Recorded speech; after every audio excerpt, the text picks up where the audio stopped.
देखिए, अगर आपको पर्सनल लोन की ज़रूरत है, अगर आपको किसी बैंक से लोन नहीं मिल रहा, तो किसी एप्लीकेशन की तरफ जाने से पहले आपको बजाज फिनसर्व के बारे में ज़रूर सोचना चाहिए। क्योंकि बजाज फिनसर्व पे आप 50,000 रुपए से लेकर के 50 लाख रुपए तक का भी लोन अप्लाई कर सकते हो, यानी कि छोटे अमाउंट से लेकर के बड़े अमाउंट तक के बारे में। यहाँ तक कि हमने कई लोगों लोन अप्लाई कर रखा है, जिसमें कि आप साइड में देखेंगे, किसी का 70,000 रुपए, किसी का 8 लाख रुपए, किसी का 16 लाख रुपए भी। होता क्या है कि आपके प्रोफाइल बेसिस, आपके सिविल स्कोर के बेसिस पे छोटे अमाउंट से लेकर के बड़े अमाउंट तक का लोन आपको यहाँ पे मिल जाता है। टाइमिंग के बारे में बात करें तो 96 महीनों तक का भी टाइम यहाँ पे दिया जाता है। लेकिन हाँ, यहाँ पर आपको एक बात जरूर समझना पड़ेगा, अगर आप लोन के लिए अप्लाई करने वाले हो तो इसमें भी कई तरह की कैटेगरी बनाई गई, जिसमें term loan, term flexi loan, इन सब चीजों को थोड़ा समझना पड़ेगा, कौन सा लोन हमें सेलेक्ट करना है ताकि ये लोन हमें आगे चल करके महंगा ना पड़े। ये सारी जानकारी, इसके अलावा अगर आप लोन अप्लाई करते हो, कितना अमाउंट आपके बैंक अकाउंट में आएगा, कितना इंटरेस्ट लगाया जाएगा, इसके अलावा टाइमिंग को लेकर के सारी जानकारी आपको इस वीडियो के अंदर में शेयर करने वाला हूं। तो चलिए देखते हैं किस तरीके से आप लोन को अप्लाई कर पाओगे। बजाज फिनसर्व से लोन अप्लाई करने का जो लिंक है आपको डिस्क्रिप्शन मिल जाएगा, जैसे आप उस पर क्लिक करेंगे आप इस पेज के ऊपर आ जाएंगे। यहाँ पर आने के बाद जो इंडिविजुअल लिखा हुआ आप उस पर सेलेक्ट करेंगे, अपना एक मोबाइल नंबर डालेंगे, आप मोबाइल नंबर पे एक ओटीपी है, ओटीपी डालेंगे, सिंपल सा सबमिट पे क्लिक कर देंगे। इसके बाद आपके पैन कार्ड में जो डेट ऑफ बर्थ दिया गया है, डेट ऑफ बर्थ एंटर करेंगे, सिंपल सा प्रोसीड पे क्लिक कर देंगे। इसके बाद आप इनके एप्लीकेशन में लॉगिन हो जाएंगे। यहाँ पर आने के बाद आपको एक लोन्स वाला ऑप्शन देखने मिल जाएगा, आपको सिंपल से इस पर कर देना है क्लिक। अब यहाँ पे देखेंगे आपको कई तरह का लोन अप्लाई करने के लिए ऑप्शन मिल जाएगा। सबसे पहला है पर्सनल लोन, आप पर्सनल लोन पे क्लिक कर देंगे। इसके जस्ट बाद देखेंगे कि आपको यहाँ पे 40-50 लाख रुपए तक लोन अप्लाई करने के लिए ऑप्शन दे दिया जाएगा, लेकिन आपको जितना मिनिमम जरूरत हो आप उतना ही अप्लाई करिएगा। पहली बार आप लोन यहाँ पे अप्लाई करने वाले हैं तो आप जितना भी अमाउंट चाहिए उतना अमाउंट को आप यहाँ पे एंटर कर देंगे। इसके बाद सिंपल सा नीचे तरफ आएंगे, अप्लाई नाउ पे क्लिक कर देंगे। अब आपको यहाँ पे अपनी पर्सनल डिटेल डालना है, जिसमें अपना फुल नेम एंटर करेंगे जो कि आपके पैन कार्ड में दिया गया होगा। फिर आपके पैन कार्ड में जो भी जेंडर दिया है, जेंडर सेलेक्ट करिएगा, अपना डेट ऑफ बर्थ एंटर करेंगे जो पैन कार्ड में दिया गया होगा, अपने पैन कार्ड का नंबर यहाँ पे एंटर करेंगे। एम्प्लॉयमेंट टाइप में आपको सेलेक्ट करना है कि अगर आप कहीं जॉब करते हो तो सैलरी सेलेक्ट करिए, कोई बिजनेस वगैरह करते हो तो अपना सेल्फ एम्प्लॉयड सेलेक्ट करिए। लेकिन यहीं पर एक सबसे जरूरी बात है, अगर आप एक स्टूडेंट है, हाउस वाइफ है, तो आपके लिए कोई ऑप्शन नहीं दिया गया। अगर आप लोन अप्लाई करते हो तो उस कंडीशन में क्या पता आपका लोन रिजेक्ट कर दिया जा सकता है। इसके बाद नीचे की तरफ आएंगे, करंट टाइम में आप जिस भी एरिया में रहते हो उस एरिया का पिन कोड एंटर कर देंगे, अपनी सिटी का नाम एंटर करेंगे, टर्म कंडीशन वाले बॉक्स पे क्लिक करेंगे, सिंपल सा कंटिन्यू पे क्लिक कर देंगे। इसके जस्ट बाद देखेंगे यहाँ पे एम्प्लॉयमेंट डिटेल डालनी है। कहीं पर अगर आप जॉब कर रहे हो या आपका खुद का कोई बिजनेस है, उसका जो भी नाम होगा उस नाम को यहाँ पे एंटर कर देंगे। कंपनी किस टाइप की आप उसको एंटर कर देंगे, उस कंपनी में किस पोस्ट पे आप जॉब करते हो उस जॉब को यहाँ पे एंटर कर दोगे। वर्क ईमेल आईडी अगर आपके पास है तो आप एंटर कर दीजिएगा। एक प्लस पॉइंट होता है, लोन मिलने में काफी मदद मिल जाती है। यानी कि ऑफिस की ईमेल आईडी नहीं होती है तो आप इसको छोड़ भी सकते हो, ये ऑप्शनल दिया गया है। इसके बाद नीचे आएंगे, टोटल वर्क एक्सपीरियंस, यानी काम करने का आपको कितने साल का एक्सपीरियंस है या कितने महीनों का है, तो साल और महीना अपना यहाँ पे एंटर करें। इसके बाद नीचे की तरफ आएंगे, your total monthly loans EMI के बारे में पूछा जाता है, यानी कि अगर आपके कोई लोन वगैरह पहले से चल रहा है तो हर महीने की ईएमआई कितनी जाती है आप उसको यहाँ पे एंटर करोगे। अगर कोई ईएमआई नहीं चल रही है आप उसको जीरो कर दीजिएगा, सिंपल सा कंटिन्यू पे क्लिक कर देंगे।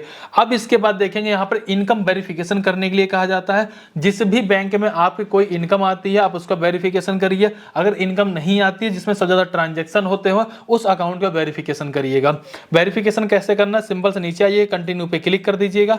इसके बाद जिस भी बैंक में आपकी इनकम आती है फिर ज्यादा ट्रांजेक्शन होती है उस बैंक को सिलेक्ट करेंगे, सिंपल से गेट ओटीपी पे क्लिक कर देंगे। उस बैंक से लिंक मोबाइल नंबर पे एक ओटीपी आए, ओटीपी डालेंगे, प्रोसीड पे क्लिक कर देंगे। आपके सामने यहाँ पे बैंक दिखा दिया जाएगा, अपने बैंक को सिलेक्ट करेंगे, गेट ओटीपी दोबारा से क्लिक करेंगे, बैंक से लिंक मोबाइल नंबर पे एक ओटीपी आएगा, ओटीपी डालेंगे, प्रोसीड पे क्लिक करेंगे। अब यहाँ पे आपको अप्रूव पे क्लिक करके अप्रूवल देना है ताकि आपके बैंक से आपके बैंक का स्टेटमेंट यहाँ पे फैचिंग किया जा सके। सिंपल से आप यहाँ पे अप्रूव पे क्लिक कर देंगे। इस तरीके से आपके बैंक का इनकम का वेरिफिकेशन स्टेटमेंट के माध्यम से कर लिया जाता है। इसके जस्ट बाद देखेंगे यहाँ पर आपको अपने ऑफिस का एड्रेस एंटर करना है, जहां पर जॉब करते हो, जहां पर कोई बिजनेस कर रहे हो वहां का कंप्लीट एड्रेस यहाँ पे एंटर करेंगे। अब जैसे ही आप कंटिन्यू पे क्लिक कर देंगे तो आपकी एलिजिबिलिटी के अकॉर्डिंग आपको यहाँ पे लोन का ऑफर देखने को मिल जाएगा। जैसा कि हमने यहाँ पे लोन अमाउंट कम के लिए अप्लाई किया हुआ था, लेकिन यहाँ पे बिल्कुल क्लियर मेंशन किया गया, great news you have a on upgrade offer, यानी कि अपग्रेड करके ऑफर दिखा दिया गया। हमारी एलिजिबिलिटी, हमारे ट्रांजेक्शन, हमारे स्टेटमेंट या हमारे इनकम के बिहाफ पे, हमारे सिविल के बिहाफ पे, ये लिमिट आपकी कम भी हो सकती है, ज्यादा भी हो सकती है, क्योंकि हर एक प्रोफाइल पे अलग अलग डिपेंड करता है। फिलहाल जो 8 लाख रुपए का लोन दिया जाता है इसमें हमें 60 महीनों तक का टाइम दिया जाता है। अब ये भी देखना जरूरी है कि भाई 8 लाख का लोन है, कितना हमारे बैंक अकाउंट में आएगा, कितना महंगा पड़ेगा, हर महीने की ईएमआई कितनी आएगी। फिलहाल यहाँ पे अगर हम 8 लाख रुपए का लोन लेने वाले तो हमें यहाँ पे 3 तरह के लोन अप्लाई करने के प्रोसेस देखने को मिल जाएंगे, या कि कह सकते हैं 3 तरह के वेरिएंट देखने को मिल जाएंगे। इन तीनों में कौन सा सेलेक्ट करना चाहिए एक बार मैं आपको जरूर जानकारी शेयर करूंगा। तो जैसा कि अभी आप लोगों ने देखा कि हमें यहाँ पे 8 लाख रुपए का लोन दिया जा रहा है और अगले 60 महीने तक का टाइम दिया जा रहा है। लेकिन ध्यान दीजिएगा, नीचे हमें 3 तरह के ऑप्शन दिए जा रहे हैं कि इनमें से तीनों में से किसी एक को सेलेक्ट करके हमें आगे कंटिन्यू करना है। तो तीनों में डिफरेंस क्या आप उसको समझिएगा। सबसे पहला ऑप्शन दिया था फ्लेक्सी हाइब्रिड लोन। इसमें ये होता है कि अगर आपने लोन ले लिया, मान लीजिए अगर मैंने यहाँ पे लोन ले लिया और अगले 12 महीने तक मुझे लगता है भाई अगले 1 साल तक मेरे साथ प्रॉब्लम रहेगी, मैं ज्यादा ईएमआई का अमाउंट नहीं भर पाऊंगा, उस कंडीशन में आपको अगले 12 महीने तक ईएमआई का अमाउंट काफी कम भरना पड़ेगा। लेकिन उसके बाद से यानी कि उसके जैसे मान लीजिए मैं एग्जांपल पूरा क्लियर कर देता हूँ।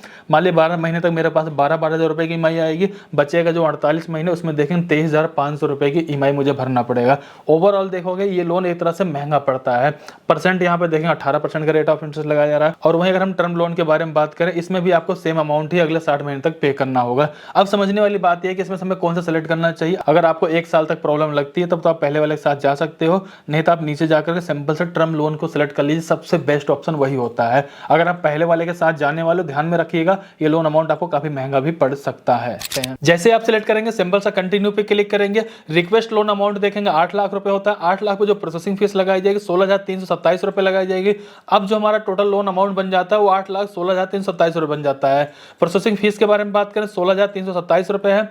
स्टैम्प ड्यूटी के बारे में बात करें 100 रुपए स्टैम्प ड्यूटी लगाई जा रही है। Broken period interest free EMI के बारे में बात करें तो यानी कि अगर आप मान लीजिए इस महीने में 20 तारीख को मैं इस लोन को अप्लाई करता हूं, इस महीने में जो बाकी के 10 दिन बचे हुए हैं उस 10 दिन में जो भी मुझे ईएमआई पे इंटरेस्ट देना पड़ेगा वो इंटरेस्ट यहाँ पे जोड़ करके बताया जाता है।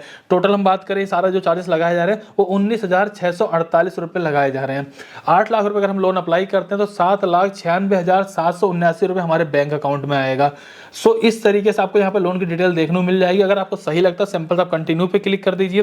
कंटिन्यू पे आप जैसे क्लिक कर देंगे इसके बाद देखेंगे आपको डिजी लॉकर के माध्यम से अपनी केवाईसी भी कंप्लीट करनी पड़ेगी। नीचे आएंगे टर्म कंडीशन वाले बॉक्स पे क्लिक करेंगे, सिंपल सा कंटिन्यू पे क्लिक कर देंगे। यहाँ पर आपको अपने आधार कार्ड का नंबर एंटर करना है, नेक्स्ट पे क्लिक करेंगे, आधार कार्ड से लिंक मोबाइल नंबर पे ओटीपी आएगा, ओटीपी डाल देंगे। इसके जस्ट बाद देखेंगे यहाँ पर आपके पैन कार्ड और आपके आधार कार्ड पे टिक लगा हुआ देखने को मिल जाएगा। सिर्फ आपको अप्रूवल देना है, नीचे की तरफ आएंगे अलाउ पे क्लिक कर देंगे। इसके जस्ट बाद देखेंगे केवाईसी डिटेल में आपके आधार कार्ड से आपका एड्रेस फेचिंग करके दिखा दिया जाएगा। इसके बाद नीचे की तरफ देखेंगे आपसे कहा था भाई आपका आधार कार्ड का एड्रेस और करंट टाइम का एड्रेस दोनों सेम है, आप यस पे क्लिक करिए। अगर सेम नहीं है तो नो पे क्लिक करके करंट एड्रेस आप यहाँ पे एंटर कर सकते हैं। एडिशनल डिटेल में फादर का, मदर का या फिर अपने हस्बैंड या वाइफ का नाम एंटर करेंगे। जिनका भी नाम आप यहाँ पे एंटर कर रहे हैं उस पर टिक कर लेंगे कि भाई ये पर्सन यही है। इसके बाद सिंपल आपको कंटिन्यू पे क्लिक कर देना है। इसके जस्ट बाद आपको बैंक अकाउंट का वेरिफिकेशन करना है।